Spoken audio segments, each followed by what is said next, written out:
ಎಲ್ರಿಗೂ ನಮಸ್ಕಾರ. ಎಲ್ಲರೂ ಹೇಗಿದ್ದೀರಾ? ತಾಯಿ ಲಕ್ಷ್ಮಿ ಕೃಪೆಯಿಂದ ಎಲ್ಲರೂ ಚೆನ್ನಾಗಿದ್ದೀರಾ ಅಂತ ನಾನು ಭಾವಿಸ್ತೀನಿ. ತಾಯಿ ಲಕ್ಷ್ಮೀ ದೇವಿ ನಿಮಗೆ ಸುಖ, ಶಾಂತಿ, ನೆಮ್ಮದಿ, ಆಯುಸ್ಸು, ಆರೋಗ್ಯ, ಭಾಗ್ಯ ಕೊಟ್ಟು ಕಾಪಾಡಲಿ ಅಂತ ನಾನು ಕೇಳ್ಕೊತೀನಿ. ಕೆಲವರು ಬೇರೆಯವ್ರಿಗೆ ದುಡ್ಡು ಕೊಟ್ಟಿರ್ತೀರ. ಈಗ ಕೆಲವ್ರಿಗೆ ಸಾಲ ಅಂತ ಕೊಟ್ಟಿರ್ತೀರ. ಅವರು ನಿಮಗೆ ಹಿಂದಿರುಗಿಸಿ ಕೊಡಬೇಕಾದ್ರೆ ಸ್ವಲ್ಪ ಎಣಗಿಸ್ತಾ ಇರ್ತಾರೆ. ಆ ದುಡ್ಡು ಬರೋದಿಲ್ಲ. ನೀವೀಗ ಒಂದು ಟೈಮ್ ಅಂತ ಹೇಳಿ ಕೊಟ್ಟಿರ್ತೀರಲ್ಲ, ಆ ದುಡ್ಡು ಆ ಟೈಮಿಗೆ ಕರೆಕ್ಟಾಗಿ ಅವ್ರು ಕೊಡೋದಿಲ್ಲ, ಮತ್ತು ಎಣಗಿಸ್ತಾ ಇರ್ತಾರೆ ಅಲ್ವಾ? ಆ ದುಡ್ಡು ನಮಗೆ ಬರಬೇಕು, ನಾವು ಕೊಟ್ಟಿದ್ದಂಥ ದುಡ್ಡು ನಮ್ಮ ಹತ್ರ ಬರಬೇಕು, ನಮ್ಮ ಕೈ ಸೇರಬೇಕು ಅಂತಂದರೆ ಕೆಲವು ಟಿಪ್ಸ್ ಇದೆ. ನಾನು ಆ ಟಿಪ್ಸ್ನ ಈ ವಿಡಿಯೋದಲ್ಲಿ ನಾನು ಹೇಳ್ತೀನಿ. ನೀವು ಪ್ರಯೋಗ ಮಾಡಿ. ಖಂಡಿತ ನೀವು ಕೊಟ್ಟಂಥ ದುಡ್ಡು ನಿಮ್ಮ ಕೈ ಸೇರುತ್ತೆ, ನಿಮ್ಮ ಹತ್ರ ಬರುತ್ತೆ. ಒಂದು ದುಡ್ಡು ಯಾರಿಗಾದ್ರೂ ಕೊಡಬೇಕಾದ್ರೆ ಯೋಚನೆ ಮಾಡಿ ನೀವು.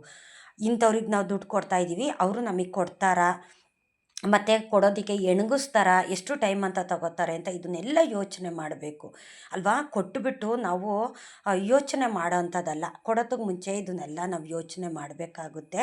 ಏಕೆ ಅಂತಂದರೆ ಈಗ ಸಾಲ ಈಸ್ಕೊಂಡವರು ಖುಷಿಯಿಂದ ಈಸ್ಕೊತಾರೆ. ಅದನ್ನು ಕೊಡಬೇಕಾದ್ರೆ ಅವ್ರಿಗೆ ಏನೋ ಒಂಥರ ಮನಸ್ಸಿನಲ್ಲಿ ಚುಚ್ಚುತ್ತಾ ಇರುತ್ತೆ. ಅಯ್ಯೋ, ಅವ್ರಿಗೆ ಸಾಲ ಕೊಡಬೇಕಲ್ಲ, ಹೇಗೆ ಕೊಡೋದು, ಯಾವ ರೀತಿ ಕೊಡೋದು, ನಮ್ಮ ಹತ್ರ ಕೈಯಲ್ಲಿ ಹಣ ಇಲ್ಲ ಅಂತ ನಾಳೆ ಕೊಡ್ತೀನಿ, ಇವತ್ತು ಕೊಡ್ತೀನಿ, ಬರೋ ತಿಂಗಳು ಕೊಡ್ತೀನಿ, ಆಚೆ ತಿಂಗಳು ಕೊಡ್ತೀನಿ, ಈ ಥರ ಒಂದು ಟೈಮ್ನ ಮುಂದಕ್ಕೆ ಹಾಕ್ತಾ ಇರ್ತಾರೆ ಅಲ್ವಾ? ನಾವು ಕೊಟ್ಟಿರೋರಿಗೆ ಎಷ್ಟು ನೋವಿರುತ್ತಲ್ಲ. ಏನೋ ಒಂದು ಕಷ್ಟಪಟ್ಟು, ಇಲ್ಲ ಒಂದು ಒಡವೆ ಅಡ ಇಟ್ಟು, ಏನೋ ಇಲ್ಲ ಬಡ್ಡಿಗೆ ಸಾಲ ತಂದು, ಇಲ್ಲ ಯಾರ ತವಲೋ ಇಸ್ಕೊಂಬಂದು ನಾವು ಅವ್ರಿಗೆ ಕಷ್ಟ ಅಂತ ಕೊಡ್ತೀವಿ ನಾವು. ಆದರೆ ಅವರು ಕೊಡಬೇಕಾದ್ರೇ ಅದೇ ರೀತಿ ಕೊಡಬೇಕಲ್ವ? ಆ ಥರ ಸುಮಾರು ಜನ ಕೊಡೋದಿಲ್ಲ. ಇವತ್ತು ನಾಳೆ ಅಂತ ಹೇಳ್ತಿರ್ತಾರೆ, ಮತ್ತು ಎಣಗಿಸ್ತಿರ್ತಾರೆ.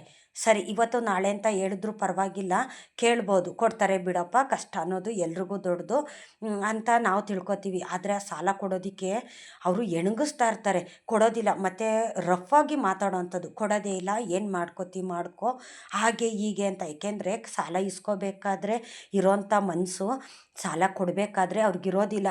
ಆವಾಗ ಒಂದು ಫ್ರೆಂಡ್ಶಿಪ್ ಅನ್ನೋದು ಸಹ ಕಿತ್ತೋಗುತ್ತೆ, ಒಂದು ಸಂಬಂಧ ಅನ್ನೋದು ಕಿತ್ತೋಗುತ್ತೆ. ಅವ್ರ ಕಷ್ಟಕ್ಕೆ ಅಂತ ನಾವು ದುಡ್ಡು ಕೊಡ್ತೀವಿ, ಆದರೆ ಆ ದುಡ್ಡಿನಿಂದ ಎಲ್ಲವೂ ಸಹ ಕಿತ್ತೋಗುತ್ತೆ. ಏಕೆ ಅಂತಂದರೆ ಒಂದು ಸಂಬಂಧದಲ್ಲಾಗಿರ್ಬೋದು, ಇಲ್ಲ ಅವರ ಒಂದು ಫ್ರೆಂಡ್ಶಿಪ್ಪಲ್ಲಾಗಿರ್ಬೋದು, ಒಂದು ಸಹಾಯ ಅಂತ ಮಾಡ್ತೀವಲ್ಲ, ಅದು ಅವ್ರು ಕೊಡದೇ ಇರುವಾಗ ಮನಸ್ತಾಪ ಅನ್ನೋದು ಬರುತ್ತೆ, ಒಂದು ಗಲಾಟೆ ಅನ್ನೋದಾಗುತ್ತೆ. ಆಮೇಲೆ ಮುಂದೆ ಏನು ಮಾಡಬೇಕು ಅನ್ನೋದು ಸಹ ಗೊತ್ತಾಗೋದಿಲ್ಲ.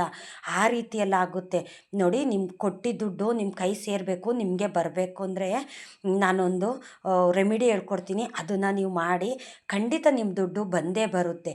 ಅಂದರೆ ಸ್ವಲ್ಪ ಲೇಟ್ ಆದರೂ ಪರವಾಗಿಲ್ಲ, ನಿಮ್ಮ ದುಡ್ಡು ನಿಮಗೆ ಬಂದೇ ಬರುತ್ತೆ.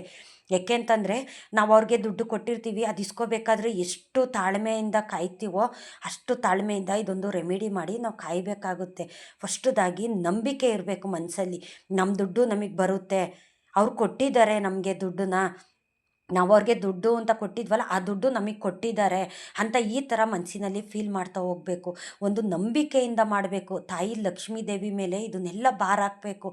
ಅಮ್ಮ, ನಾನು ಅವ್ರ ಕಷ್ಟಕ್ಕೆ ದುಡ್ಡು ಕೊಟ್ಟಿದ್ದೀನಿ, ಈಗ ತಿರುಗಿಸಿ ಕೊಡಬೇಕಾದ್ರೆ ನನಗೆ ದುಡ್ಡು ಕೊಡ್ತಾ ಇಲ್ಲ, ಒಂದು ಮನಸ್ತಾಪ ಅನ್ನೋದು ಬಂದಿದೆ, ನನ್ನ ಅವ್ರ ಮಧ್ಯೆ ಗಲಾಟೆ ಅನ್ನೋದು ಬರ್ತಿದೆ, ನಾನು ಕೊಟ್ಟು ದುಡ್ಡು ನನಗೆ ಬರಬೇಕು, ಆ ರೀತಿ ನೀನು ಒಂದು ಅನುಗ್ರಹ ಮಾಡಬೇಕು ತಾಯಿ ಲಕ್ಷ್ಮಿ ಅಂತ ಹೇಳ್ಬಿಟ್ಟು ತಾಯಿ ಲಕ್ಷ್ಮೀ ದೇವಿ ಹತ್ರ ಪ್ರಾರ್ಥನೆ ಮಾಡಿಕೊಂಡು, ವಿಘ್ನೇಶ್ವರನ ಹತ್ರ ಪ್ರಾರ್ಥನೆ ಮಾಡಿಕೊಂಡು, ನಿಮ್ಮ ಮನೆ ದೇವ್ರ ಹತ್ರ ಪ್ರಾರ್ಥನೆ ಮಾಡಿಕೊಂಡು ಇದೊಂದು ರೆಮಿಡಿ ನೀವು ಮಾಡ್ತಾ ಹೋಗಿ.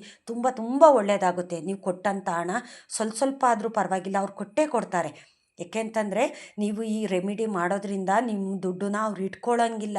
ತಾಯಿ ಲಕ್ಷ್ಮೀ ದೇವಿ, ನಿಮ್ಮ ಮನೆ ದೇವರು ವಿಘ್ನೇಶ್ವರ ಅವ್ರ ಮನಸ್ಸಲ್ಲಿ ಹೋಗಿ ಕಾಡ್ತಿರ್ತಾರೆ.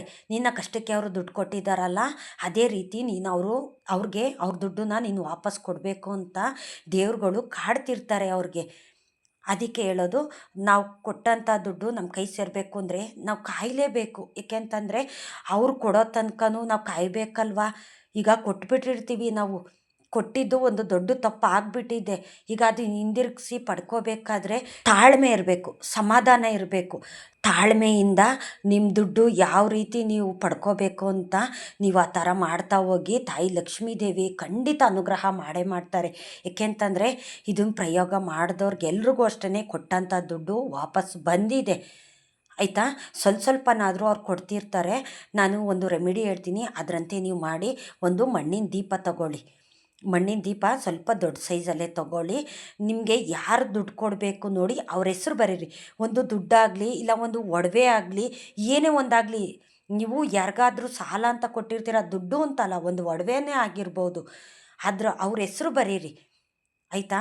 ನೀವು ಒಡವೆ ಕೊಟ್ಟಿರ್ತೀರ, ಆ ಒಡವೆ ಅಂತಲೂ ಬರೀರಿ. ನೀವು ಎಷ್ಟು ದುಡ್ಡು ಕೊಟ್ಟಿರ್ತೀರ ಅಷ್ಟು ದುಡ್ಡು ಬರೀರಿ. ಮತ್ತು ನೀವು ಯಾರು ಕೊಟ್ಟಿರ್ತೀರ ನೋಡಿ ಅವ್ರ ಹೆಸ್ರು ಬರೀರಿ. ಒಂದು ಚೀಟಿನಲ್ಲಿ ಬಿಳಿ ಹಾಳೆನಲ್ಲಿ ಬರೆದುಬಿಟ್ಟು ಅದನ್ನು ಫೋಲ್ಡ್ ಮಾಡಿ, ಚಿಕ್ಕದಾಗಿ ಫೋಲ್ಡ್ ಮಾಡಿ ಮಣ್ಣಿನ ದೀಪದಲ್ಲಿ ಇಡಿ, ಅದನ್ನು ಇಟ್ಬಿಟ್ಟು ಅದ್ರ ತುಂಬ ಉಪ್ಪು ತುಂಬಿ, ಆ ಪೇಪರು ಚೀಟಿ ಕಾಣಿಸ್ಬಾರ್ದು, ಹೊರಗಡೆ ಕಾಣಿಸ್ಬಾರ್ದು, ಆ ರೀತಿ ಉಪ್ಪು ತುಂಬಿ ದೀಪದೊಳಗಡೆ ಚೀಟಿ ಇಡಿ, ಚಿಕ್ಕದಾಗಿ ಫೋಲ್ಡ್ ಮಾಡಿಬಿಟ್ಟಿಡಿ. ಅದ್ರ ತುಂಬ ಉಪ್ಪು ತುಂಬಿಟ್ಟು ನಿಮ್ಮ ಮನೆ ದೇವ್ರ ಹತ್ರ ಇಲ್ಲ ತಾಯಿ ಲಕ್ಷ್ಮೀ ದೇವಿ ಹತ್ರ ಇಡಿ. ಲಕ್ಷ್ಮೀ ದೇವಿ ಫೋಟೋ ಇರುತ್ತಲ್ಲ ಎಲ್ಲರ ಮನೆಯಲ್ಲೂ, ಇಲ್ಲ ಅಂತಂದರೆ ನಿಮ್ಮ ಮನೆ ದೇವ್ರ ಹತ್ರ ಇಡಿ. ಇಟ್ಬಿಟ್ಟು ನೀವು ಬೆಳಗ್ಗೆ ಸಂಜೆ ಪೂಜೆ ಮಾಡ್ಕೊಳ್ಳಿ. ಆ ಥರ ಮಾಡಿ ದೇವ್ರ ಮುಂದೆ ಇಟ್ಬಿಟ್ಟು ವಿಘ್ನೇಶ್ವರನಲ್ಲಿ ಪ್ರಾರ್ಥನೆ ಮಾಡ್ಕೊಳ್ಳಿ. ನಾನು ಕೊಟ್ಟಂಥ ದುಡ್ಡು ನನಗೆ ಹಿಂದಿರುಗಿಸಿ ಬರೋ ಥರ ಮಾಡು ತಂದೆ, ಯಾವ ವಿಘ್ನಗಳನ್ನೂ ಕೊಡಬೇಡ ಅಂತ ನಿಮ್ಮ ಮನೆ ದೇವ್ರ ಹತ್ರ ಪ್ರಾರ್ಥನೆ ಮಾಡ್ಕೊಳ್ಳಿ. ನಂತರ ಲಕ್ಷ್ಮೀ ದೇವಿ ಹತ್ರ ಕೇಳ್ಕೊಳ್ಳಿ, ನಾನು ನಿನ್ನ ಮೇಲೆ ಭಾರ ಹಾಕಿ ನಿನ್ನ ಮೇಲೆ ನಂಬಿಕೆ ಇಟ್ಟು ನಾನು ಈ ಕೆಲಸ ಮಾಡ್ತಾಯಿದ್ದೀನಿ ತಾಯಿ, ನನ್ನ ದುಡ್ಡು ನನಗೆ ವಾಪಸ್ ಬರಬೇಕು. ಅವ್ರ ಕಷ್ಟಕ್ಕೆ ಅಂತ ನಾನು ದುಡ್ಡು ಕೊಟ್ಟೆ, ಆದರೆ ಅವರು ತಿರುಗಿಸಿ ಕೊಡಬೇಕಾದ್ರೆ ನನ್ನ ಕಣ್ಣಲ್ಲಿ ನೀರು ಹಾಕಿಸ್ತಿದ್ದಾರೆ, ನನಗೆ ಕಷ್ಟ ಕೊಡ್ತಿದ್ದಾರೆ ಅವರು. ಆ ದುಡ್ಡಿನಿಂದ ಮನಸ್ತಾಪ ಅನ್ನೋದು ಬಂದಿದೆ, ಒಂದು ಫ್ರೆಂಡ್ಶಿಪ್ ಕಿತ್ತೋಗಿದೆ, ಒಂದು ಸಂಬಂಧ ಅನ್ನೋದು ಕಿತ್ತೋಗಿದೆ. ನಾನು ಕೊಟ್ಟಿದ್ದೀನಲ್ಲ ಅದೇ ರೀತಿ ಅವರು ನನಗೆ ದುಡ್ಡು ಕೊಡಬೇಕು. ಸ್ವಲ್ಪ ಕೊಡ್ತಾರೋ ಇಲ್ಲ ಒಂದೇ ಸತಿ ಕೊಡ್ತಾರೋ, ನೀನೇ ಅನುಗ್ರಹ ಮಾಡಬೇಕು ಅವ್ರ ಮನ್ಸಿಗೋಗಿ ಅಂತ ನೀವು ತಾಯಿ ಲಕ್ಷ್ಮೀ ದೇವಿ ಹತ್ರ ಕೇಳಿಕೊಂಡು ಪೂಜೆ ಮಾಡಿ. ಬೆಳಗ್ಗೆ ಸಂಜೆ ಪೂಜೆ ಮಾಡಿ, ನಿಮಗೆ ಸ್ವಲ್ಪ ದಿವಸದಲ್ಲೇ ಅನುಗ್ರಹ ಅನ್ನೋದು ಬರುತ್ತೆ. ತಾಯಿ ಲಕ್ಷ್ಮೀ ದೇವಿ ಕರುಣೆ ತೋರಿಸ್ತಾರೆ ಆಯಿತಾ. ಆವಾಗ ನೀವೇ ಬಂದು ಹೇಳ್ತೀರಾ, ಕೊಟ್ಟಂಥ ದುಡ್ಡು ಪರವಾಗಿಲ್ಲಪ್ಪ ಬತ್ತು, ಸ್ವಲ್ಪ ಆದರೂ ಪರವಾಗಿಲ್ಲ ಬತ್ತು ಅಂತ ನೀವೇ ಹೇಳ್ತೀರಾ. ಅದಕ್ಕೆ ದುಡ್ಡು ಕೊಡೋದಕ್ಕೆ ಮುಂಚೆ 100 ಸತಿ ಯೋಚನೆ ಮಾಡಿ, ಅವ್ರು ಕೊಡ್ತಾರಾ ಕೊಡಲ್ವಾ ಅಂತ. ಏಕೆ ಅಂತಂದರೆ ಈಗ ಒಂದು ಬಡ್ಡಿಗೆ ಅಂತಲೇ ಕೊಡ್ಬೋದು, ಈಗ ಒಂದು ಬಡ್ಡಿಯಿಂದ ಜೀವನ ಮಾಡ್ಬೋದಪ್ಪ. ಈಗ ವಯಸ್ಸಾಗಿರೋರು ಒಂದು ಸ್ವಲ್ಪ ಹಣಕಾಸು ಮಡಿಕೊಂಡಿರ್ತಾರೆ, ಈಗ ಒಂದು 50,000 60,000 ಮಡಿಕೊಂಡಿರ್ತಾರೆ. ಆ ಬರೋ ಬಡ್ಡಿಯಿಂದ ನಾವು ಜೀವನ ಮಾಡ್ಬೋದು ಅಂತ ಯಾರೋ ನಂಬಿ ಕೊಡ್ತಾರೆ ಅಲ್ವಾ. ಇಸ್ಕೊಂಡಂಥ ವ್ಯಕ್ತಿ ತಿರುಗಿಸಿ ಕೊಡೋದಿಲ್ಲ. ಆ ವಯಸ್ಸಾದಂಥ ವ್ಯಕ್ತಿ ಎಷ್ಟು ನೋವು ಪಡ್ತಾರೆ, ಎಷ್ಟು ಕಣ್ಣೀರಾಗ್ತಾರೆ. ಅವ್ರ ಹೊಟ್ಟೆ ಮೇಲೆ ತಣ್ಣೀರು ಬಟ್ಟೆ ಹಾಕ್ಕೊಳ್ಳೋಂಥ ಒಂದು ಪರಿಸ್ಥಿತಿ ಬರುತ್ತೆ. ಅದಕ್ಕೆ ಹೇಳೋದು, ನೀವು ದುಡ್ಡು ಇಸ್ಕೊಂಡಂಥವ್ರು ತಿರುಗಿಸಿ ಅವ್ರಿಗೆ ವಾಪಸ್ ಕೊಡಬೇಕು. ನಿಮ್ಮ ಕಷ್ಟಕ್ಕೆ ಅವ್ರು ಕೊಟ್ಟಿರ್ತಾರಲ್ಲ ಅದೇ ರೀತಿ ತಿರುಗಿಸಿ ಅವ್ರಿಗೆ ಅವ್ರ ಹಣ ಅನ್ನೋದು ಕೊಟ್ಬಿಡಿ. ನೀವು ಅವ್ರ ಋಣದಲ್ಲಿ ಇದ್ದರೆ ನಿಮಗೆ ಯಾವತ್ತೂ ಅಷ್ಟೇ ಪಾಪಕರ್ಮ ಅನ್ನೋದು ಬಿಡೋದಿಲ್ಲ. ನಿಮಗೆ ಮುಂದಿನ ಜನ್ಮದಲ್ಲೂ ಅಷ್ಟೇ ನಿಮ್ಮ ಕರ್ಮ ಅನ್ನೋದು ಬಿಡೋದಿಲ್ಲ. ಅವ್ರ ಮನೆ ಬಚ್ಚಲು ಉಳುವಾಗಿ ಆದರೂ ಸಹ ಅವ್ರ ಋಣ ನೀವು ತೀರಿಸ್ಬೇಕಾಗುತ್ತೆ. ಅದಕ್ಕೆ ಹೇಳೋದು, ಅವ್ರು ಕೊಟ್ಟಂಥ ದುಡ್ಡನ್ನ ನಗ್ನಗ್ತಾ ಅವ್ರಿಗೆ ಹಿಂದಿರುಗಿಸ್ಬಿಡಿ. ನೋಡಿ, ಉಪ್ಪಿನಲ್ಲಿ ಮಾಡೋ ಅಂಥ ರೆಮಿಡಿ 100% ವರ್ಕ್ ಆಗೇ ಆಗುತ್ತೆ. ಏಕೆಂತಂದರೆ ತಾಯಿ ಲಕ್ಷ್ಮೀ ದೇವಿಗೆ ಇಷ್ಟವಾದಂಥದ್ದು ಉಪ್ಪು, ಅಂದರೆ ಸಣ್ಣ ಉಪ್ಪಲ್ಲ, ಅರಳುಪ್ಪು. ದೊಡ್ಡ ಉಪ್ಪು ಅಂತ ಹೇಳ್ತೀವಿ ನೋಡು, ಅರಳುಪ್ಪು. ಆ ಉಪ್ಪು ಇಂದ ಮಾಡ್ಕೊಳ್ಳೋ ಅಂಥದ್ದು. ತಾಯಿ ಲಕ್ಷ್ಮೀ ದೇವಿ ಸಮುದ್ರದಿಂದ ಬಂದಂಥವಳಲ್ವ, ಹಾಗಾಗಿ ಸಮುದ್ರದಲ್ಲೇ ಸಿಕ್ಕೋ ಅಂಥದ್ದು ಉಪ್ಪು ಸಹ. ಹಾಗಾಗಿ ಲಕ್ಷ್ಮೀ ದೇವಿಗೆ ಇಷ್ಟವಾದ ಉಪ್ಪಲ್ವ, ಅದರಿಂದ ಇದೊಂದು ರೆಮಿಡಿ ಮಾಡ್ಕೊಳ್ಳೋದ್ರಿಂದ ತುಂಬ ತುಂಬ ಒಳ್ಳೆಯದಾಗುತ್ತೆ. ನೀವು ಅಂದ್ಕೊಂಡಿದ್ದೆಲ್ಲ ಈಡೇರಲಿ ಅಂತ ತಾಯಿ ಲಕ್ಷ್ಮೀ ದೇವಿ ಹತ್ರ ನಾನು ಪ್ರಾರ್ಥನೆ ಮಾಡ್ಕೋತೀನಿ. ಇಷ್ಟೊತ್ತು ನನ್ನ ವಿಡಿಯೋ ನೋಡಿದ್ದಕ್ಕಾಗಿ ತುಂಬ ಹೃದಯದ ಧನ್ಯವಾದಗಳು. ತಾಯಿ ಲಕ್ಷ್ಮೀ ದೇವಿ ನಿಮಗೆಲ್ರಿಗೂ ಸುಖ, ಶಾಂತಿ, ನೆಮ್ಮದಿ, ಆಯುಸ್ಸು, ಆರೋಗ್ಯ ಭಾಗ್ಯ ಕೊಟ್ಟು ಸದಾಕಾಲ ನಿಮ್ಮ ಮನೇಲಿರಲಿ ಅಂತ ನಾನು ಕೇಳ್ಕೊತೀನಿ.